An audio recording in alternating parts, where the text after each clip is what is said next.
Hello, y'all. Well, let's talk about called ethics in engineering. Might not get you excited at first, but this is actually something that's pretty dang important. As an engineer, you're going to be put in situations where you have to decide what to do and what's the right decision to make, and that's really what this is about. So, hope you find this interesting. So, why are we discussing ethics in engineering? Well, this is because as engineers, you're going to shape the future. You're literally going to build the future. And as a result, engineers have responsibility that other disciplines do not, such as even business or art. As a result, you've come up with the standards of and protocols for how engineers operate. This includes certification, and if becoming a professional engineer. And even then, they provide their own code. This includes, for example, here, National Society of Professional Engineers has a code where engineers must perform under a standard of professionalism and behavior that requires adherence to the highest principles of ethical conduct. Why does this matter? Because people, money, and reputation.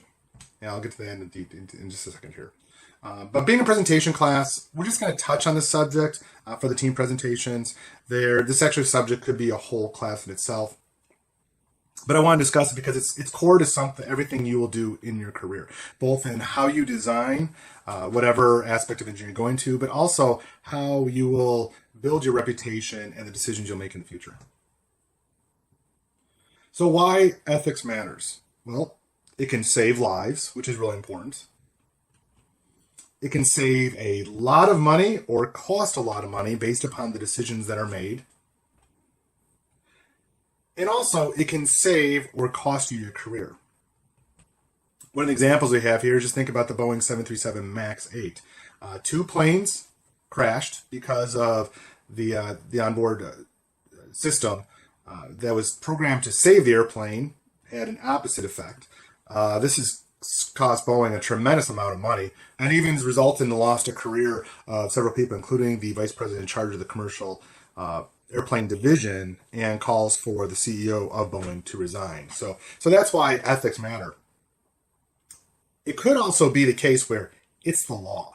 When bad things happen, there's always finger pointing, and the engineer is one of the people they point to. So one of the analogies I have, why ethics matter, it's all about having a common core of beliefs from which everybody to work on. And one of the examples I came up with is an airline pilot analogy, where you're the captain of a flight about to carry 400 passengers across an ocean. You're just getting in this airplane that someone else has designed, that you're going to work through this system where other people will guide you, and hopefully everything works to get to the other side. And it's this common belief and common core of values that the captain wants. So he wants to be assured that everyone, his crew, including his flight attendants, are trained to fly the airplane, that the airplane has been maintained, it's safe and capable. If not, that the mechanics have done their due diligence in order to report any issues with the plane, that those handling the airplane have been trained and capable, that they would not come across to touch the airplane without being trained and have the certificates they need to be on that ramp, and that the system, this includes air traffic controls, weather, even dispatch at the airline, that the system the aircraft will fly through is safe and capable. And then finally, that all regulations and rules have been followed. There's this ethical basis where everybody follows the same rules that makes that international flight successful. And in fact, a breakdown in any one part puts that whole flight into jeopardy. For example, here's a few solutions. The worst airline disaster ever was when two 747s collided in the 1970s. It was a miscommunication between pilots and air traffic control that led to, with a weather breakdown. Not everybody was adhering to the rules properly, and as a result, two airplanes crashed. That's a lot of times what happens with ethics. When not everybody is adhering to the same code, the results are bad things happen. Another example here this is American Airlines 191 in Chicago, where a mechanical maintenance procedure that was authorized by the airline was being followed, but actually originally was recommended by McDonnell Douglas, the maker of the airplane. McDonnell Douglas changed the recommendation, but American Airlines kept removing engines in an improper way, and as a result, close to 200 people died in this very dramatic crash in Chicago. The reason is American wasn't following the same protocol that all the other airlines were in how to maintain the airplanes. It wasn't ethics, but their values were different. Another example is Pan Am 103. This is where security did not do the proper, had a different plan than the rest of the airline, and as a result, well over 250 people died in that incident.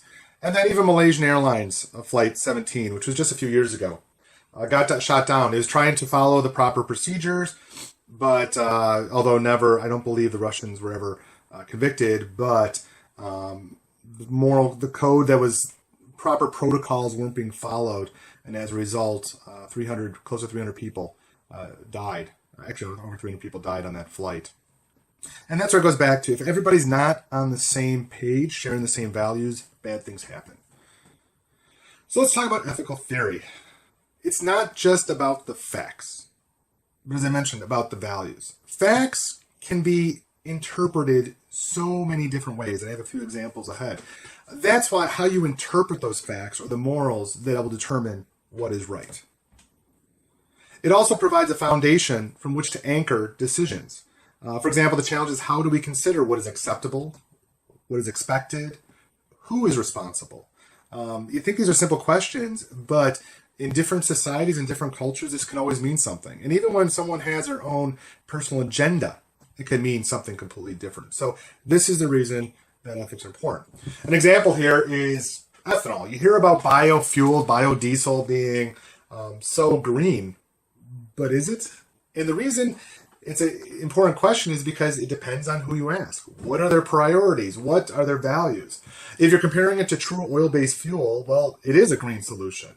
It's also great for Midwest farmers because it actually ups the price of corn.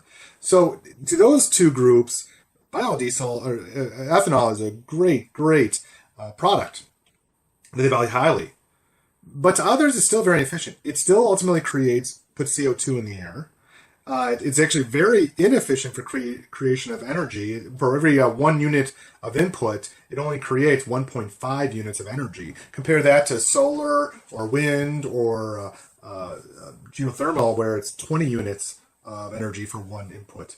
So that results in much cleaner sources of energy that are available. So is it really the best solution? It depends on who you ask. And that's where the values come into play. So the challenge is with ethics, there is no real answer. One of the things you hear over and over is the age of fake news, where we're not really sure that something is true or that's really not true. It depends on who you ask and how it's being interpreted. And then on top of it, you aren't being purposely deceived. It's the value system. When you hear fake news, it's really the value system that is being questioned all the time. And as I mentioned, facts are facts, but not how they're interpreted matters. And if you have any questions about this, just watch, especially politics. Fox News will have one interpretation, CNN will have another interpretation, and Reddit would have a completely different interpretation. Even discussing the same fact, but the interpretation would be completely different. And that's what makes ethics so difficult. But we find by agreeing to a set standard beliefs that we can find it. There's two main sets of theory that engineering falls under. One is contractuarianism. I can't say it too well. Contractarianism. There's a video on that. Then utilitarianism is pretty much one of the standard theories where you want to maximize the benefit for all. The first one, I'm going to say that over, is more of you have an obligation. You've signed up for an obligation and you need to fulfill that obligation. Utilitarianism looks more towards the benefits of what you're doing. So how do we find common beliefs which to base our ethics? Well, it depends. Religion, you'd find this through the Bible, teachings, spiritual leaders. Academia does this with accepted standards and practices. For example, you're all working towards degrees. This is saying everybody has this set standard. You've achieved it. For the universities themselves, they go for accreditation and to prove that they have the practices and values in order to create a solid student. Engineering itself does this through certification and societies, as I mentioned before. Sometimes just being certified as a professional engineer. And even legal does this in laws, arguments, and court rulings. So what you'll actually find is a lot of times the industry standards are already out there for what you should follow. The good news is, for large corporations specifically, you have what's called the Code of Conduct. This sets out the guidelines, what the company expects you to do, and often addresses the issue of employees when they engage with those outside the company. This could be customers, vendors, etc. But it also includes how to interact within the company, how to make decisions where ethics are involved. And here I have the example from Boeing, which I can actually use for the case study. So large companies will typically have it formally established. Smaller companies, you may need to read it and interpret it in the company's culture. This is good or bad. It depends on this is where culture becomes a big issue. But probably in a small company, you wouldn't necessarily find anything written. Engineering certification, as I mentioned, typically includes ethical codes. And at the lowest level, no matter what organization, law and court rulings, I've already set a precedence of what you can do, but that's at the bare minimum of ethical compliance. Alrighty, so let's talk about the next steps.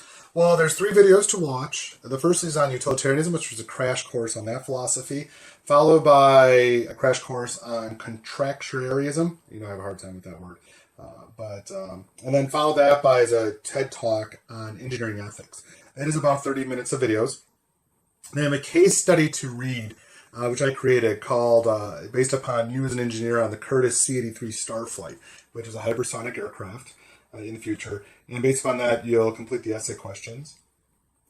All right, so this case study, case study really for ethics is the best way to put you in a situation where you'll face an ethical question and there is no exact right answer. You just have to evaluate all the options to you.